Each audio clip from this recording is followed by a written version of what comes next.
Assalamualaikum warahmatullahi wabarakatuh. Eh, Salah satu dari sub-subtema adalah sejarah bahasa dunia. Jadi bahasa dunia ini adalah bahasa yang sebenarnya menunjukkan kekerabatan. Ya, jadi seperti halnya kehidupan manusia, bahasa juga menggambarkan hubungan kekerabatan yang tidak bisa dilepaskan karena bahasa selalu menunjukkan bangsa. Artinya bangsa-bangsa itu hidup dan berkomunikasi masing-masing dengan menggunakan bahasanya masing-masing. Nah, kemudian mereka saling berinteraksi ya dan bertransaksi sehingga terjadi semacam perubahan bahasa ya. Nah, kemudian juga adanya migrasi manusia ke berbagai penjuru sehingga hal itu akan mempengaruhi ya bahasa-bahasa yang dipakai di suatu tempat. Jadi migrasi manusia itu memang mempengaruhi perkembangan bahasa. Tetapi ada semacam eh, kewilayahan gitu ya. Jadi misalnya ada bahasa yang memang hanya hidup di wilayah itu saja, tidak mengalami perkembangan atau penduduknya kemungkinan tidak bermigrasi kemana-mana. Nah, yang paling bisa dicontohkan pada masa lampau, migrasi bahasa atau migrasi bangsa Austronesia misalnya, ini merupakan gerak yang menuju ke wilayah yang cukup luas, meskipun pada waktu itu berada pada situasi yang penuh dengan keterbatasan, terutama alat transportasinya, tetapi nyatanya bahwa bahasa Austronesia ini bisa merambah wilayah ya Asia Tenggara, kemudian juga ke Pasifik serta ke Samudra Hindia ya, jadi sampai ke Madagaskar misalnya.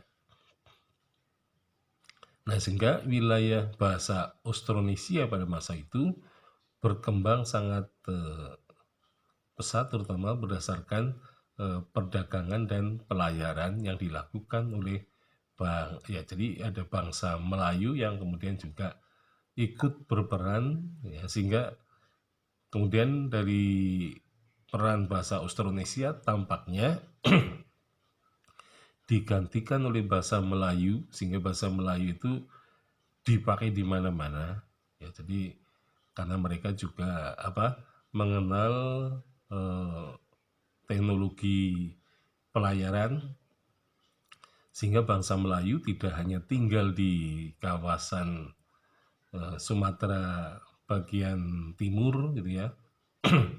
Nah, bahkan sampai ke Semenanjung. Tetapi memang orang Melayu kelihatannya juga melakukan pelayaran ke berbagai tempat dan kemudian juga mereka ber misalnya kawin dengan suku-suku lain sehingga muncul suku-suku baru. Ya, sebagai contohnya orang Melayu kawin dengan Dayak Manyaan yang kemudian dari situ dia pergi ke Madagaskar gitu ya. Nah, ini contoh bahwa eh, bahasa pada zaman dulu juga berkembang karena migrasi masyarakatnya. Nah, pada masa modern migrasi itu dilakukan juga dengan misalnya Spanyol dan Portugis yang melakukan pelayaran dunia. Nah, sehingga mereka mempengaruhi ya kehidupan sejarah di Amerika Latin misalnya, khusus untuk Spanyol dan Portugis gitu ya, ke Asia dan Asia Tenggara. Nah, sehingga bahasa mereka pun sebenarnya mempengaruhi gitu ya.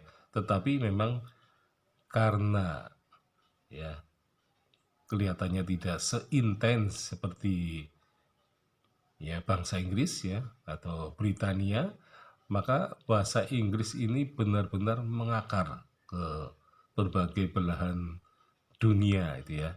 Nah, sehingga kemudian bahasa Inggris ini menjadi bahasa yang dikenal mungkin ya karena Britania itu jajahannya hampir di seluruh dunia, sehingga Inggris atau Britania Raya itu merasa yakin bahwa matahari tidak pernah tenggelam dari Britania Raya.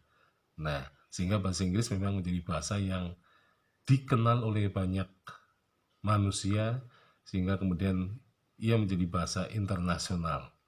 Sekian, Assalamualaikum warahmatullahi wabarakatuh.